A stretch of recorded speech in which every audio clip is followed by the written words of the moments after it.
Palengkera Communications Office.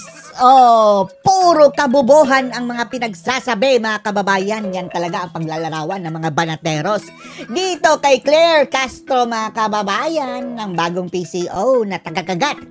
Oh, ni BBM laban sa mga Duterte. Na ang sabi, mga kababayan ng mga netizens ay etong si Claire Castro ay ngayon lumalabas na parang si Gadon 2.0 na naging babaeng version, mga kababayan. Dahil kung ano-anong kaululang pinagsasabi, mga kababayan ngayon mayroon na naman siyang ginawang issue kay VP Sara Duterte, mga kababayan, na ang pagsabi daw ni Sara Duterte na malayang magpahayag ng galit ang mga Pilipino sa gobyerno, mga kababayan, ay ang sabi nito si Claire Castro, inciting to sedition iyan, inciting to sedition iyan. Malamang, mga kababayan, dadagdag na naman yan sa mga ebidensya doon sa impeachment case nila. Well, inciting to sedition daw, mga kababayan. Bulok! Kailan pa, mga kababayan, pinagbawal ng saligang batas ang mag-express ng dissent, mga kababayan? Yung sinabi lang ni Sara Duterte na malaya ang mga tao na mag-express na kanilang galit sa gobyerno kapag mayroon silang disgusto. Bawal na daw? Paano na yung mga pinsan ba niya yung si mga kababayan? Si Francine Castro at mga kagrupo nila, mga kababayan, sina Babalu, mga rallyista, mga kababayan na sabi ibagsak, ibagsak. No? Yan, hindi nyo kakasuhan. Tapos si Sara inciting to sedition agad. Kabobohan talaga, mga kababayan. Panoorin po natin, ha? Yung opinion mo, kabobohan. Taga-PCO po siya. PCO. By the way, mga kababayan, bakit naging spokesperson na ba siya? Araw-araw lumalabas sa media tong animal na to si Castro Okay. Commissioner Office, diba? Palengke Commissioner Officer. Meron nung nakaraan, mga partner, na sinabi ang dating Pangulong Duterte na this government or Bongbong Marcos is veering towards dictatorship. At binanatan ni Castro niyan, mga kababayan. Tapos nung nagpahayag din ng statement si Basti, binanatan na naman ni Claire Castro. Lahat ng mga statement ni Duterte, mga kababayan, at pamilya Duterte, binabantayan ng Castro ito. Tapos talagang tinitwist niya, mga kababayan. Hanggang ngayon, napakalaking issue sa kanila noon. Now, itong ating si Vice President Sara Duterte. Ngayon, si Sara na naman, ha? Si Sara na naman ang pinunteriya ni Claire Castro, mga kababayan. Ay nanawagan sa mga Pilipino na kung may mga Gadon 2.0. kitang mali sa gobyerno, i-call out ang gobyerno. At ang i-call out ang gobyerno. Depensa ng bagong PCO USEC, ano daw to? Inciting to sedition. Inciting to sedition. Abogada nga ba ito, mga kababayan? O abogagi? Abogagi. Sige, sampahan mo ng kaso. Isali mo yan sa impeachment niyo para magkaalaman. Para mapamukha talaga, ha, ang kanyang kabubuhan. Tapos ilagay nyo talaga na inciting to sedition suggested by Claire Castro, mga kababayan. Tingnan natin. Dalhin nyo sa Korte Suprema para mabatukan ka ng mga maestrado doon. Oo, na parang tila mo iyong pagsabi ni Inday Sara sa mga tao na magreklamo kapag may problema, parang bawal na. Bawal na.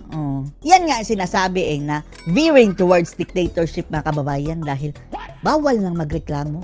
Kakasuhan ka ng inciting to sedition. Pwede daw mademanda si VP Sara ng sedition. Ano masasabi niyo dyan? Go ahead. Naku, hindi nagbabasa ng batas ito. Nakasulat sa batas natin yan pag meron kang grievances against government. O may sama ka na. You are free to express dissent. Sinabi ba ni Sara na ibagsak? Ang nagsabi niya yung mga rallyista, mga mahabang baba dyan. Ayan ay karapatan mo. Paano naging sedition? Sa Makatuwid ngayon, mga kababayan, hindi na nga ibagsak ang sigaw ng mga rallyista. Dahil sama-sama na silang babangag mo, mga kababayan. Protect BBM na ang sigaw ng mga animal. Yan. Ano ba? Parang hindi kayo abogado. Huwag ka kasi magsasama kay Libayan. Kaya tuloy nagkakaganyan-ganyan. Alam mo tuloy, natatawag siya yung ngayon. Gadon 2.0. Gadon 2.0, aka Bobo. Girl version ni Gadon. Dahil alam nyo, napaka-clear po yan. Walang masama kung ibigay natin ang ating saloobin, magalit tayo sa gobyerno. Sasabihin namin, nagalit kami sa ginagawa ngayon ng gobyerno, kabalastugan. Yung mga blanco sa GAA. paglulustay ng pera, transfer ng mga PhilHealth, marami pang iba. Too many to mention, mga kababayan. Nagalit kami. Tayo ang kakasuhan ng inciting to sedition, mga kababayan. Wala hong problema yon. Ang masama, magrebelde tayo sa gobyerno. Yan. Tapos gagamitin ang pondo at pera ng gobyerno, mga kababayan, para ito'y labanan. Gagamit pa ng dahas. At ang nabibiktima ang ating kasundaluhan at ating mga kapulisan, mga kababayan.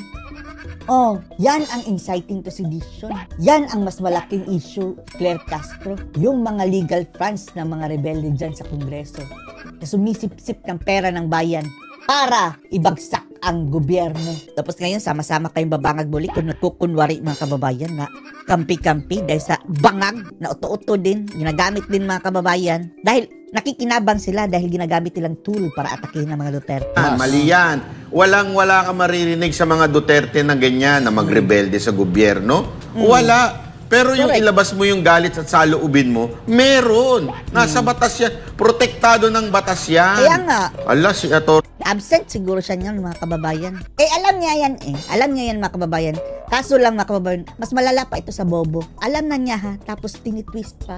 Sinungaling, budol nga, mga kababayan. Malaking kabudulan. Demonyo lang ang gumagawa niyan, mga kababayan. Yung alam mo na kung ano ang tama, tapos tinitwist mo pa. May batas pa man din, Walang kaalam-alam, Mana to sa katoto niyang silibayan, In fairness, mga kababayan, eto si Banat Bay at si Atty. Libayan, magkaaway yan sila, Pero neutral po tayo dyan sa dalawa, mga kababayan. Mabahala kayo sa buhay niyo. Hindi tayo makikisaw-saw sa kanilang away, basta tayo, mga kababayan. Dito tayo dyan, Dyan. Saan nagpapasahod pa niyan, mga kababayan, ay tayo, galing sa ating buwis. Walang ibang ginawa kundi atakihin ng mga Duterte. Dapat ito maging vlogger na lang. Balik ka na lang doon. Total, malaki naman ang kita mo sa channel mo. Puro fake news, mga kababayan, ang channel. Tingnan nyo kung sino fake news. Siya. At least doon, salita ka ng salita kahit kabubuhan yung sinasabi mo doon. Ayos lang. Kasi pero pag nandiyan ka na, dapat... Tapos sinabi pa niya, mga kababayan, hindi bilang vlogger, pero bilang Presidential Communications Office Undersecretary, na si Duterte daw ang pinakakurakot. Diyos mio, Diyos mio, Diyos mio, Diyos mio. Baka habang sinasabi mo yan, Claire Castro, nakagat ni BBM ang kanyang dila. Ano ka na? Dapat hindi ka na rin... Refined ka na. Si PRRD pa ang pinakakurakot daw, mga kababayan, samantalang ang kanyang among si BBM, siya ang notado na, mga kababayan, known to be the family of the corrupt. Oo, tsaka hindi ka na rin balat sibuyas. Dahil ang mga opisyal hindi dapat balat sibuyas. Pero alam mo, Boss Balat Dadan, sibuyas. nalulungkot talaga ako sa nangyayari sa bansa natin ngayon. Wini-weaponize yung alam mo, ultimo pagkuha nila ng sekretary para sa Duterte. Tapos, baka yung ibang vlogger, mga kababayan, na sip-sip ng sip-sip. Maging undersecretary na rin. Dami na nila. Weaponize yung gobyerno. Talagang Kailan nyo kukunin si yung madaldal, mga kababayan, na, sino ba yun? May kabe. Basically. Praning. Oo. Praning. Kukuha ka ng bayaran, kukuha ka ng susweldohan ng taong bayan, tapos ang trabaho, imbis na makatulong sa gobyerno, inaatake. Tapos sablay pa, mga kababayan, dahil kapag nag-aasta ka spokesperson ng Pangulo, hindi ka mag-input ng opinion mo kung ano lang talaga ang posisyon ng Malacanang. Siya, kung ano maisip ng kababayan, yun ang pinagdadada. Yan ang inaatake ang mga Duterte. Besides, ang mga Duterte, they have the freedom to say what they want to say. Especially kapag ang kanilang sinisita is the government. Oo. Dahil kung walang sumisita, mga kababayan, nagpapatuloy sila sa kanilang kabalastugan. Ano masasabi niyo dito, mga kababayan, na ito si Claire Castro? Mukhang mayroon ng bagong isasampang kaso kay VP Sara Duterte, inciting to sedition, mga kababayan. Siguro sa susunod na impeachment na yan, kapag sasablay ang kasalukuyang impeachment case laban kay Sara Duterte ngayon, mga kababayan. Anong masasabi niyo dito? Post your comments below.